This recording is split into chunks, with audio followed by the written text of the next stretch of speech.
So sorry doctor. మా మేనేజర్కి నిజంగానే యాక్సిడెంట్ అయినట్టు ప్రూఫ్ పంపించాలి. You can send them later. Let me check first. 1 minute please. నందు ఫోటో తీవా.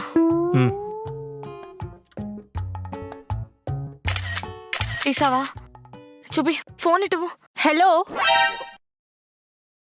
నేను పంపుతాను, నువ్వు ముందు చేయి చూపించుకో. నువ్వు ఇప్పుడే పంపు. పంపుతున్నా. అసలు ఏం జరిగింది? కార్ గుద్దేసి వెళ్ళిపోయాను డాక్టర్. ఒకసారి ఇలా రండి. హో, ఓకే ఓకే ఓకే. ఎక్స్రే తీపియాలి. రైట్ ఏబో ఎక్స్రే ఎంపీ లాటరల్లో చేపించండి. ఓకే మేడం, పదండి. స్లోగా పద. అబ్బా, రిప్లై ఇచ్చాడా? లేదు కానీ నువ్వు ముందు పద.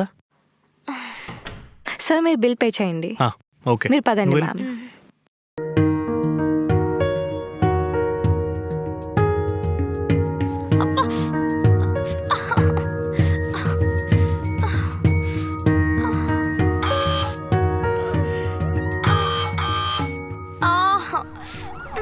నొప్పిగా ఉందా? నాకెందుకో ఫ్రాక్చర్ అనిపిస్తుంది. నో నో నందు, ఈ టైంలో ఫ్రాక్చర్ ఏంటి? నువ్వే పోనీ ఎల్లుండి రమ్మన్నా అయితే. జోక్ చేయకు నందు, దిస్ ఇస్ ఇంపార్టెంట్. ఈ టైంలో ఫ్రాక్చర్ అంటే నా కెరియరే ఆగిపోతుంది. నువ్వు చాలా ఎక్కువ ఆలోచించేస్తున్నావు మానస.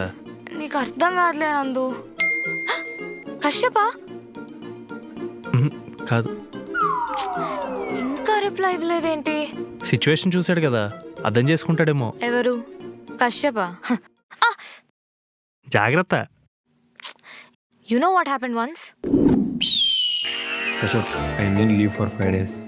దేనికి? నా పెళ్ళి సెట్ అయింది. నీకు పెళ్ళా? ఎలా? అదేంటండి, 1 month బ్యాక్ లీవ్ తీసుకున్నాను పెళ్లి చూపులని, అదే సెట్ అయింది. సర్ప్రైజింగ్. అయినా పెళ్ళికి ప్రయర్ ఇంటిమేషన్ ఉండాలి కదా, మరీ ఇంత లేట్గా అంటే. పైగా క్లయింట్ డెడ్ లైన్ కూడా దగ్గరలో ఉంది, అస్సలు లీవ్ ఇచ్చే ఛాన్సే లేదు. I'm sorry. అది కాదు కశ్యప్, మా తాతయ్య కూడా హెల్త్ బాగలేదు, రేపో మాపో అనేలా ఉన్నారు. సో అందుకని పెళ్ళి సడన్గా ఫిక్స్ చేశారు. I understand all that Rajesh, but నేనేం చేయలేను. I'm sorry. అదేంటి కశ్యప్, నా పెళ్ళని చెప్తున్నారు కదా. పెళ్ళే కదా రాజేష్, పోస్ట్పోన్ చేసుకో. పోస్ట్పోన్ చేసుకోమంటారేంటండి? మా తాతయ్యకి రేపో మాపో అనేలా ఉన్నారంటే. ఆయన్ని కూడా పోస్ట్పోన్ చేసుకోమను. టూ మచ్ కాకపోతే చావును ఎవరు పోస్ట్పోన్ చేస్తారు? సేమ్ డౌట్ అతను కూడా అడిగాడు. అప్పుడు మా కశ్యప్ ఏం చేశాడో గెస్టే. జాబ్ ని తీస్తాడా? Exactly. Due to unpredictable family circumstances, the employee's performance is labeled unreliable అని స్టాంప్ వేసి మరీ పీకేశాడు. సార్ డాక్టర్ పిలుస్తున్నారు. It's a hair line fracture. అంత టెన్షన్ పడాల్సిన అవసరం ఏం లేదు.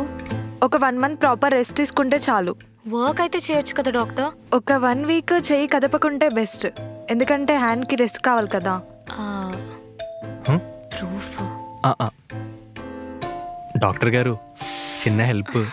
ఏంటి, మా హాస్పిటల్ స్టాంపే కదా. మా దగ్గరికి వచ్చే ప్రతి ఒక్క ఐటీ ఎంప్లాయీ రిక్వెస్ట్ చేసేది అదే. అలానే ఒక చిన్న హెల్ప్.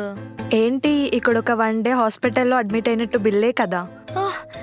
మీరు చాలా ఇంటెలిజెంట్, అందుకే డాక్టర్ అయినట్టున్నారు. అడ్మిట్ అయినట్టు బిల్ ఎందుకు? మెడికల్ ఇన్సూరెన్స్ కి. అది క్లెయిమ్ చేయాలంటే హాస్పిటల్లో 1 day అడ్మిట్ అవ్వాలి. బిల్స్. Thank you. అయినా మీరు మీ మేనేజర్స్కి అంతెందుకు భయపడతారు? నేను భయపడట్లేదు డాక్టర్, జాగ్రత్త పడుతున్నాను. Don't stress your self. Job ఇది కాకపోతే ఇంకొకటి, కానీ హెల్త్ అండ్ మెంటల్ పీస్ చాలా ఇంపార్టెంట్. మీకేం డాక్టర్, బాగానే చెప్తారు. మీకేం అర్థమవుతుంది మా సాఫ్ట్వేర్ వాళ్ళ బాధలు. సిస్టర్, ఆ ఫీడ్ బ్యాండేజ్ అప్లికేషన్ ఇంకా ఆర్మ్ సపోర్ట్ ఇచ్చి పంపించండి. ఓకే మ్యామ్, పదండి. Okay, thank you.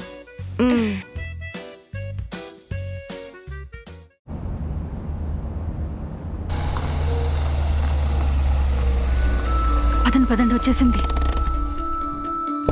ఏమైందే? అసలు ఏంటి ఈ కట్లు? ముందు లోపల పదండి. అయ్యో, అసలు ఏమైందే? ముందు లోపల పదండి అమ్మా, చెప్తాను. అయ్యో,